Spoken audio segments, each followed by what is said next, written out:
नमस्कार. नमस्कार. तुमचं नाव आणि पत्ता इथला एकदा व्यवस्थित सांगा. मी पाटील सुहास शंकरराव, मुक्कामपोस्ट चिंचणी, तालुका तासगाव, जिल्हा सांगली. बरं, आता आपली किती एकर शेती आहे?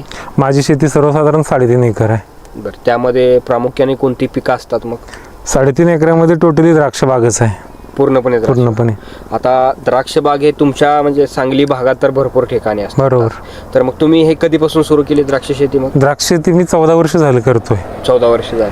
बरं, मग आता हे जीवाग्रो कंपनीचा आर्मचुरा हे तुम्ही कधीपासून वापरताय? जीवाग्रो कंपनीचं आर्मचुरा मला गतवर्षी मिळालं आणि गतवर्षी मी आर्मचुराचे 2 हात घेतले. बरं बरं. तर 2 हात घेत असताना पहिला हात मी 41-42 दिवसाला घेतला.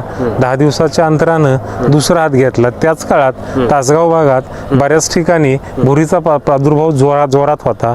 मलाही माझ्या आजूबाजूला भुरीचा प्रादुर्भाव जाणवत होता. म्हणून मी काळजीपूर्वक भुरीच्या औषधाचा शोध घेतो. त्या काळात मला आर्मचुरा हे मिळालं आणि त्याचे रिझल्ट मला गतवर्षी चांगले मिळाले. बरं.